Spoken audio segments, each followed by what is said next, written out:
جنة، رؤى، عبير، عمر. هنعمل حاجة ممتعة جدا قريب. هنعمل مخيم في الحضانة. دي هتكون أول مرة. رائع. أيوة بقى المخيم هيكون جوه الحضانة هنا؟ مش بالظبط كده، هيكون في الجنينة. بس أنا ما عنديش خيمة. أنا اللي هجيب الخيمة، مش انتوا اللي هتجيبوها. كويس قوي. طيب هنجيب ألعابنا اللي بنحبها معانا؟ أيوة طبعا، ممكن تجيبوا اللعبة اللي بتحبوها معاكم. طيب هننام على إيه هنا؟ هتجيبوا معاكم من البيت مخدة وبطانية. كمان يا ريت تجيبوا أي حاجة بسيطة تناموا عليها، زي مرتبة صغيرة أو سجادة. عموما أنا هديكم ورقة تدوها لباباكم أو مامتكم، هيكون مكتوب فيها كل الطلبات. والمخيم ده هيكون جوه جنينة الحضانة؟ أيوة يا ماما. طيب كويس قوي. أنا كمان عايزة أروح مخيم، يا ريت مستر محمود يعمل كده. ما انتي روحتي قبل كده القلعة مع المدرسة. بس ده مختلف شوية. الورقة دي مكتوب فيها كل الطلبات. أنا مش قادرة أستنى بصراحة. خدي يا رؤى، ممكن تاخدي دي تنامي عليها. شكرا يا جنة، دي حلوة. تفتكري ممكن أخد معايا العروسة بتاعتي؟ أيوة أكيد، أعتقد أصحابك كلهم هيجيبوا ألعابهم. أنا كده ارتحت جدا وهعرف أنام أكيد. أنا لازم أخد بطانية ومخدة معايا. هشيلهم إزاي معايا؟ هنحطهم في السلة دي يا رؤى. كل حاجة كده متشالة كويس جدا، وكمان حضرتلك أكل وشرب يكفيكي اليوم كله. دلوقتي كل حاجة جاهزة. يلا عشان هوديكي الحضانة دلوقتي. أتمنى لك وقت ممتع يا رؤى. شكرا ليكي. أنا كمان أتمنى لك وقت ممتع لغاية بكرة يعني. شكرا يا بابا. ازيكم؟ ازيك يا رؤى؟ نحط الحاجات فين يا ميس لبنى؟ ممكن الحاجات تتحط هنا. هننصب الخيام بعد شوية. الخيام دي جميلة وكبيرة. أيوة فعلا. الخيمة اللي بابها أحمر دي للبنات، واللي بابها أزرق للأولاد. طيب يا رؤى، أقولك مع السلامة بقى. أنا عايزاكي تستمتعي بوقتك. هاجي بكرة الصبح عشان أخدك. هعمل إيه لو ما قدرتش أنام يا ماما؟ ما تخافيش يا رؤى، هتعرفي تنامي. خدي عروستك في حضنك ونامي انتي وهي. حاضر يا ماما. مع السلامة. مع السلامة. مع السلامة. أنا هحاول أركب الخيمة. واضح إن الخيمة مختلفة شوية عن اللي أعرفه. أنا مش فاهمة الخشب ده بيركب فين. لازم كلها تتجمع مع بعض. أعتقد إن الخشب ده مش بتاع الخيمة دي. يمكن مثلا لازم تتحط الأول. هرميها لقدام كده ونشوف، يمكن ساعتها تركب. يا خبر، إيه اللي بيحصل ده؟ الخيمة ترتع السرع.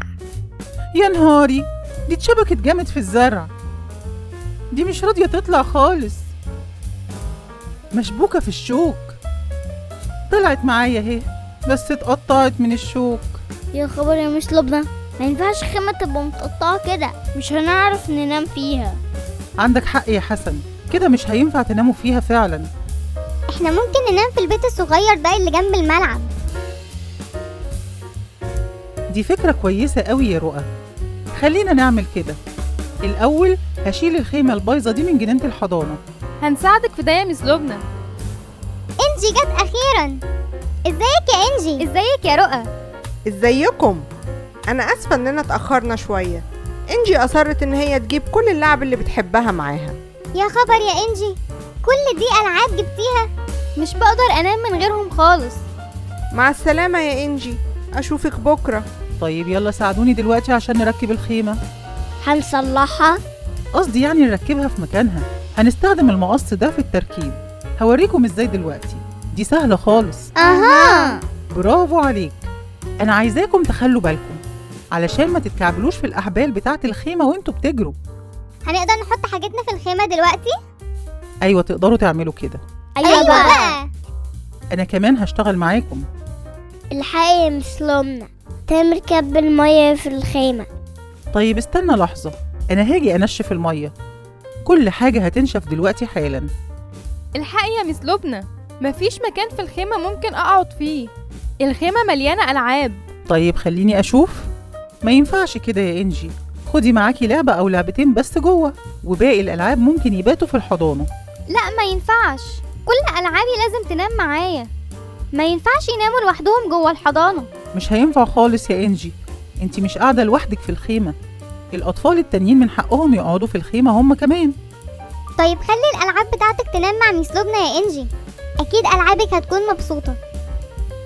ممكن أعمل كده، ألعابي هتحس بالأمان مع ميس لبنى. أنا ما عنديش مشكلة خالص. دلوقتي بقى هعمل العشاء، ده بوتاجاز خاص بالمخيمات، تقدروا تلعبوا على ما اخلص العشاء، بس خلوا بالكم وانتوا بتجروا عشان ما تتكعبلوش. حاضر. يا ترى في إيه على العشاء؟ فاصوليا خضرا. مش بحب الفاصوليا. ولا أنا كمان. استنوا بس يمكن يطلع طعمها حلو. ناقص شوية توابل، هعمل ده في مطبخ الحضانة أحسن. يلا يا ولاد، الأكل جاهز خلاص. يا خبر، أنا اتكعبلت. يا خبر، انت اتكعبلتي في حبل الخيمة، خلي بالي. الأكل اتكب على الأرض كله. للأسف أيوة، الأكل اتكب، مش هينفع ناكله طبعا. مش مشكلة كبيرة، ماما بعتها معايا أكل كتير. وأنا كمان. طيب يلا ناكله دلوقتي.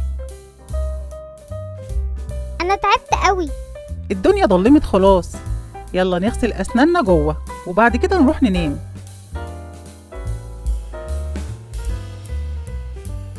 يا ترى مرتاحين؟ أيوة. عظيم جدا، لو عوزتوا أي حاجة تعالوا لي فورا.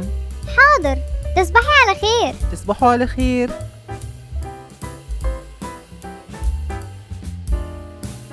صباح الخير، أنا نمت كويس. يا ترى الأولاد صحيوا؟ تعالي نروح نشوف. إيه الخيمة الغريبة دي؟ يا ترى مس لبنى هي اللي حطتها هنا؟ صباح الخير، مالكم واقفين كده يا ولاد؟ يا خبر. صباح الخير، ممكن أعرف حضرتك بتعمل إيه في الحضانة؟ حضانة ازاي يعني بس؟ معقول دي حضانة؟ حضانة ايه بس؟ هو مش ده المخيم؟ لا، دي حضانة أطفال، إحنا عاملين مخيم خاص بينا. المخيم اللي تقصدوه بعد 500 متر. احنا اسفين جدا والله، لما جينا الدنيا كانت ضلمة، اكيد اتلخبطنا.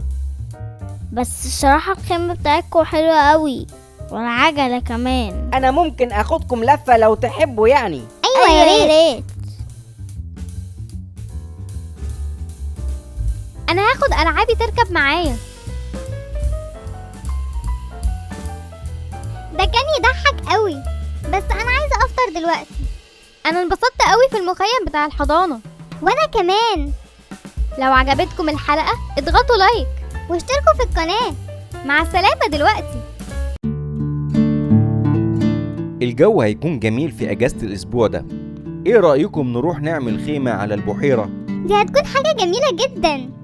أنا كنت عايزة أقابل مريم في أجازة الأسبوع، أنا بقالي مدة ما شفتهاش، مفيش فرصة أشوفها تاني إلا في الأجازة. أعمل إيه بقى؟ يمكن مريم توافق تيجي معانا للمخيم ده. ايه رأيك يا عمر؟ مش في خيم كفاية؟ أنا عامل حسابي على كل حاجة. دي هتكون حاجة حلوة قوي، أنا لازم أسألها فورا.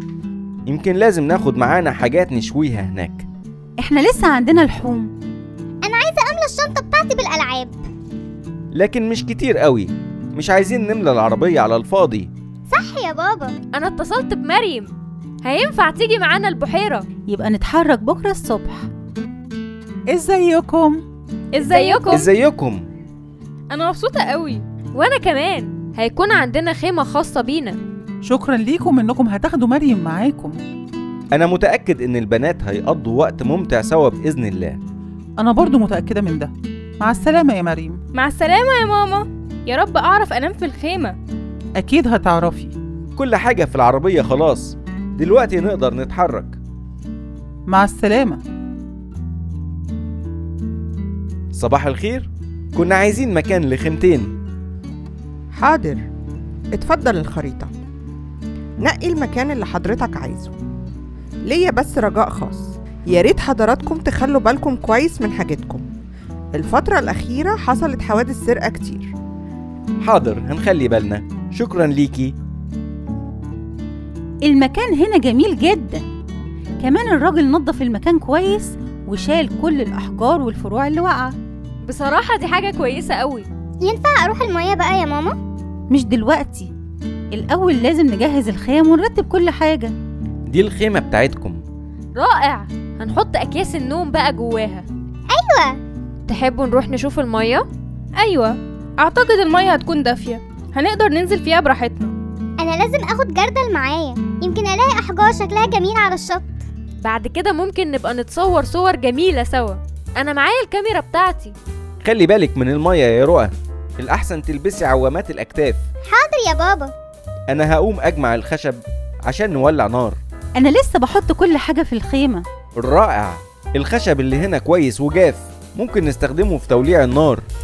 ما شفتيش الكاميرا بتاعتي يا ماما؟ لا، هي كانت فين آخر مرة؟ حطيتها هنا قدام الخيمة. يمكن حطيتيها جوه الخيمة يا بنتي، شوفي كده. لا مش موجودة، أنا مش لاقياها خالص. الكاميرا مش هنا برضو. أكيد اتسرقت. يا خبر، مش ممكن، كاميرتي الحلوة. دي حاجة غريبة قوي، احنا ما بعدناش خالص، كمان مامتك كانت هنا. أنا ما لاحظتش أي حاجة، أنا كنت جوه الخيمة. ده شيء عجيب قوي فعلا. احنا ما كملناش هنا نص ساعة واتسرقنا من أولها كده. احنا لازم نلاقي الحرامي. أيوة، لازم نراقبه. الحمد لله اني جبت دفتر الملاحظات معايا. لازم نبص حوالينا، وانا هكتب اي حاجة غريبة بتحصل. أعتقد العربية اللي هناك دي مريبة شوية، مش ملاحظين كده؟ ايوه صح، مين هيسوق عربية غريبة بالشكل ده؟ أنا هبص على الناس اللي في الكافيتيريا مرة تانية. في جرسون شبه خالك الضابط شريف قوي. ايوه صح، شبهه جدا، لكن لا يمكن يكون هو. خاله شريف ضابط مش جرسون. هو ممكن يكون متنكر يا جنة، لابس لبس جرسون عشان يسرق الناس، مع إنه ضابط. إزاي يعمل كده؟ ملاحظة مش منطقية، بس هكتبها وخلاص. خلوا بالكم، الحرامي ممكن يكون قريب مننا وسامع كل حاجة بنقولها. الغدا جاهز. لذيذ قوي. لذيذ قوي. الراجل الجنايني محافظ دايما على نظافة المكان، طول الوقت ينظف في المكان ويلم القمامة. خلص. انا كمان. تعالوا بقى نروح نشوف العربية الغريبة اللي هناك دي. مين بره؟ يا خبر يا خبر، المحفظة بتاعتنا اتسرقت، دي اختفت وملهاش أي أثر خالص. كويس إننا استخبينا. واضح انهم اتسرقوا هم كمان. يبقى كده نشيلهم من قائمة الشك. أنا ملاحظة إن الجنايني بيلف في كل حتة، ودايما شايل كيس كبير معاه، يمكن يكون هو. بصوا كده وركزوا في تصرفاته، بيتصرف بشكل عجيب. احنا لازم نبص في الكيس اللي هو ماسكه ده، يمكن مش بيلم الزبالة بس. يلا دلوقتي. لا، ما معهوش اي حاجة مسروقة خالص. طيب يبقى مش هو. احنا دلوقتي لازم نراقب الجرسون اللي في الكافيتيريا. تعالوا نقرب من المكان. هو راح فين؟ دخلوا الشريف يا جنة، أنا متأكدة. غريبة قوي، يا ترى هو لابس كده ليه؟ لازم نروح ونواجهه. ازيك يا خالو شريف؟ انتوا بتعملوا ايه هنا يا بنات بس؟ احنا هنا بنتفسح. انت اللي بتعمل ايه هنا يا خالو؟ شش، بس وطوا صوتكم، في حوادث سرقة بتحصل كتير هنا. انا بدور على المجرم، اوعوا تقولوا لحد، مش عايز حد يعرف اني ظابط. انا الكاميرا بتاعتي اتسرقت يا خالو، انا كنت بحبها قوي، وكمان محفظة الحاجة شربينية. دي حاجة غريبة قوي، انا عيني على البوابات، محدش دخل ولا خرج من فترة. ده معناه ان اللص قريب وموجود في المكان. يمكن حد من اللي شغالين هنا، لان ده مش ممكن يحصل من حد من الزوار. احنا ممكن نعمل فخ للحرامي، بس يا ترى نعمل له ايه فخ؟ انتم ممكن تروحوا الخيمة بتاعتكم، وانا هعدي من قدام الخيمة اوقع محفظتي كأنها وقعت مني غصب عني، وانتوا تراقبوا وتشوفوا لنا ايه اللي بيحصل. حاضر حاضر. بص القطة الحلوة دي، قطة جميلة قوي، يلا نلعب معاها. يا خبر، الحرامي خد المحفظة، احنا مشوفناهوش. مين يا ترى اللي خدها؟ انا ما شفتش حاجة. المحفظة اتسرقت فعلا، انتم ما راقبتوش المكان كويس. الجنايني بس هو اللي قريب. استنى من فضلك، ما شفتش المحفظة بتاعتي واقعة؟ لسه واقعة مني من شوية. لا ما شفتش حاجة. طيب خليني اشوف كده الكيس اللي معاك. لا ما فيهوش حاجة. طيب ايه اللي تحت الاعشاب في العربية دي؟ اها، انا محفظتي موجودة هنا. انا اكيد لميتها مع الزبالة بالغلط، انا اكيد مش قصدي يعني. احسن لك تعترف بكل حاجة، انا الضابط شريف وكنت مراقبك، وطبعا مش مصدق انه ما كانش قصدك. انت اصلا بتخزن ادوات الجناين فين؟ اها، كل المسروقات هنا، الكاميرات والتليفونات والمحافظ. انت مقبوض عليك بتهمة السرقة يا متهم. انا بريء، انا مش حرامي، انا مش حرامي يا جماعة. هيه، اخيرا الكاميرا رجعت لي. لازم نتصور صورة تذكارية بقى قبل ما تتسرق تاني ولا حاجة. جنة، رؤى، انتوا لسه هتلعبوا في الجنينة بره؟ لا يا ماما، مش هنخرج. بس كل الألعاب بتاعتكم في الجنينة، ممكن لو سمحتم تلموها وتدخلوها جوه؟ كمان عروستك والعربية بتاعتها بره هم كمان. ايوه انا عارفة يا ماما. انا مش حاسة اني عايزة انضف او اشيل حاجة. انا كمان، ده هياخد وقت طويل جدا جدا، وانا بصراحة عايزة العب دلوقتي. يلا يا بنات، روقوا الجنينة. انتم ما سمعتونيش ولا انتم مش عايزين تسمعوني؟ خلي بالك ماما هناك، يلا نستخبى. يا بنات، انتوا فين؟ مش معقول بجد. انتوا في الجنينة وانا مش واخدة بالي؟ لا مش في الجنينة. يا جنة، يلا نخرج من هنا قبل ما تكشفنا. ياه، ده انا نسيت ورقة الطلبات هنا، هاخدها معايا المطبخ. رؤى، جنة، هو انتوا مستخبيين؟ وبعدين فيهم اكيد مش عايزين يوضبوا مكانهم. ممكن يكونوا في الحمام او في اوضه النوم. الو، مين معايا؟ يا اهلا يا اهلا، وحشني صوتك والله يا هبه. يا خبر، مش هنعرف دلوقتي نروح الأوضة بتاعتنا، أكيد ماما هتشوفنا.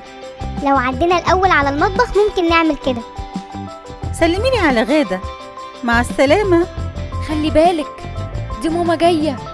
هكمل المكوى اللي ورايا، أكيد البنات هيظهروا، هيروحوا مني فين يعني؟ دلوقتي. يا خبر، تقريبا ماما شافتنا خلاص. مش دلوقتي يا سكر. يا سكر امشي بقى. سكر، ازيك؟ ما تقعدش على ثبت الغسيل كده، شعرك هيملى كل الهدوم اللي لسه مغسولة أصلا. ما تخرج تشم شوية هوا في الجنينة، انت ما خرجتش النهاردة. تعالى، أنا هخليك تخرج. كل الألعاب مرمية على الأرض، يا رب بس الدنيا ما تمطرش، اللعب كلها هتبوظ. هي الدنيا هتمطر؟ لا يا رؤى، ماما بتقول كده بس عشان تخوفنا. مفيش فايدة يعني؟ الدنيا بقت هادية خالص. أيوة، هي ماما لسه موجودة؟ هبص بالراحة خالص، لو موجودة أكيد هشوفها. هي يا جنة، أنا مش شايفاها خالص، لكن أنا شفت حاجة تانية، الحلويات اللي احنا بنحبها على الترابيزة. بجد؟ ده أنا بحبها جدا، ما كلتش أنا منها من زمان. أيوة فعلا، تعالي يا رؤى، تعالي ناكل شوية منها. مسكتكم. ماما شفتوا بقى؟ انت كده استخبيتي مننا يا ماما، عملتلنا فخ. طيب ما انتم كمان كنتم مستخبيين. يلا وضبوا الجنينة، لما تخلصوا توضيب تيجوا تاكلوا الحلويات. يو بقى، خلصنا خلاص. دلوقتي التوضيب خلص بسرعة كبيرة جدا، ممكن دلوقتي تاخدوا الحلويات. على الأقل ما حصلش زي ما رؤى اختفت وما ظهرتش. فاكرين ولا مش فاكرين؟ الجو حر قوي النهاردة يا جنة. أيوة فعلا، احنا بنتحر جامد قوي في المدرسة. يا رب بس يخلونا نروح علشان الدنيا حر. تروحوا علشان الدنيا حر؟ هو ده ينفع يعني يا جنة؟ أيوة. طيب ليه مش بيعملوا معانا كده في الحضانة؟ عشان انتوا بتلعبوا بس، لكن مش بتذاكروا وتفكروا. لازم تاخدي معاكي ازازة مية النهاردة يا جنة، وكل شوية تشربي منها. هحطلك ازازة المية في شنطتك. حاضر يا ماما، شكرا ليكي. انت هتروح الشغل باللبس ده في الحر يا بابا؟ ايوه يا جنة، احنا ما عندناش مشكلة خالص في موضوع الحر ده، الشركة كلها فيها مكيفات هوا. لازم يحطولنا في المدرسة تكييف احنا كمان. عندك حق، بس اعتقد ان هم هيروحوكوا بدري النهاردة علشان الحر. اتمنى لكم يوم لطيف، مع السلامة. مع السلامة يا بابا. الجو حر قوي النهاردة، لازم يروحونا بدري علشان الحر ده. ايوه مظبوط. ايوه مظبوط. احنا لازم نتجمع ونكلم مستر محمود في الموضوع ده. طيب استنى بس لما اليوم يبتدي الأول. يلا بينا، لازم ندخل. الجو حر قوي هنا في الفصل. بصراحة ده وقت حمام السباحة مش عندك حق. صباح الخير. صباح النور يا مستر محمود. محمود. يا خبر يا مستر محمود، انت ازاي لابس بدلة في الحر ده بس؟ ده انا مش طايق نفسي. ايوه فعلا، ده انا كنت عايز اجي المدرسة وانا راكب حمام السباحة، بس ماما قالت ما ينفعش. ليه يعني يا ولاد؟ الدنيا مش حر قوي كده يعني. كمان النهاردة عندنا لعبة مثيرة على السبورة. انا هرسم لكم صورة على السبورة وانتم تقعدوا تخمنوا هي ايه. شمسية؟ شمس؟ لا. ايس كريم؟ ايوه محتاجينه دلوقتي الايس كريم ده. لا يا ولاد، مش ايس كريم. ده واحد مطلع لسانه. لا طبعا يا يزيد، عمري ما هرسم حاجة كده على السبورة. شغلوا خيالكم يا ولاد. عش الغراب. مظبوط، هو ده موضوعنا النهاردة، عن عش الغراب. ياه. حد عارف عش الغراب بيطلع فين؟ ها؟ بيطلع جنب حمامات السباحة. انا شفته كتير هناك يا مستر، ممكن نروح ونشوف؟ بقى بيطلع جنب حمامات السباحة. ماشي يا يزيد، غيره. في الغابة. برافو يا جنة، مش تقولي حمامات السباحة؟ انت حران ولا ايه؟ افتحوا دلوقتي صفحة 18 فيها كل المعلومات عن درسنا النهاردة. بعد الفسحة هنكمل بقى. مستر محمود لابس بدلة ومش حاسس بالحر، يعني لا يمكن هيخلينا نروح بدري. هو اصلا مش حاسس ان الدنيا حر. احنا ممكن نحاول نخليه يحس بالحر. ايوه، احنا ممكن نفتح الشبابيك فيخش هوا سخن من بره فيحس. هو فين ترمومتر المدرسة يا جنة اللي بيعرفوا بيه حرارة الجو؟ اعتقد في مكتب الاساتذة يا مريم. عشان كده بقى هناك اصلا الشمس مش جامدة زي هنا. احنا لازم نبص على ترمومتر حرارة الجو ونعرف درجة حرارة الجو عاملة ازاي. بالظبط يا مريم. انا هطلع لعم سيد دقيقة. ليه؟ هتعرفوا بعد شوية. ازيك يا عم سيد؟ ازيك يا يزيد، في حاجة ولا ايه؟ ممكن تديني جردل؟ اصلي عايزة انضف حاجة كده. تنظيف؟ ليه يا يزيد بس؟ عملت ايه تاني؟ خد يا سيدي جردل اهو. ممكن اخد دي بدل الجردل؟ اكون متشكر ليك جدا. خدها يا سيدي. شكرا ليك، هجيبهم تاني. انا جيت يا جماعة. هتعمل ايه بجردل المية؟ احط مية ساقعة في الجردل واحطه تحت الديسك، وبعد كده احط رجليا فيه. حلوة قوي، فكرة حلوة قوي. مفيش حد في اوضه المدرسين دلوقتي. طيب دوري على الترمومتر، انا هراقب لك المكان كويس. انا خلاص لقيته اهو. هحط الترمومتر على الشباك السخن واروح فاتحه الشباك بعدها. خلي بالك الميس جاية. طيب يلا نخرج بسرعة. يا خبر، الجو هنا حر قوي، انا هموت كده من الحر. يا ترى درجة الحرارة كام؟ ايه؟ 48؟ انا لازم اقول للمدير فورا. يلا بينا بقى نكمل الدرس بتاعنا. الدنيا بقت حر شوية، انتوا طبعا حرانين مش كده؟ ايوه جدا. تعالى لي هنا بقى يا يزيد وقول لي على السبورة ايه هو تكوين نبات عش الغراب. حاضر. الشمسية وايد الشمسية. هي الارض مبلولة ليه؟ وانت رجلك مبلولة ولا حاجة يا يزيد؟ في الحقيقة انت حاطط جردل مية تحت الديسك بتاعك. حاطط فيه رجلي علشان الحر. هي الفكرة حلوة، لكن ما ينفعش في الفصل يا يزيد. لازم تنظف المية دي علشان مش عايزين حد يتزحلق. روح لعم سيد وهات منه فوطة تنشف بيها الأرض. عم سيد، ازيك؟ أنا رجعت الجردل أهو، اديني بقى فوطة ناشفة علشان لازم أنضف حاجة كده. تنظيف تاني يا يزيد يا ابني؟ ماشي يا سيدي، خد الفوطة اهي. ممكن تشرحي لنا يا جنة أجزاء نبات فطر عيش الغراب؟ يا جنة. نعم يا مستر، في حاجة ولا ايه؟ ما سمعتنيش ولا ايه؟ معلش يا مستر، انا اسفة، مش عارفة اركز خالص في الحر. طيب لازم نفكر بقى في حاجة تانية. لما يزيد بقى يخلص تنظيف الأرض ممكن نخرج بره الفصل ونقعد بقى في الظل في الهواء الطلق والطراوة. ايوه، فكرة كويسة. ده بياع الآيس كريم اهو، تعالى هنا يا عم.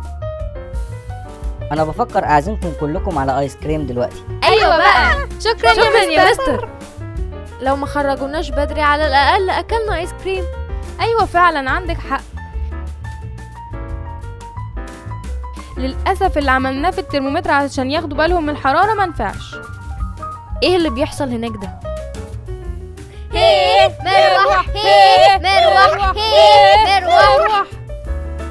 مروح علشان الحرارة عالية.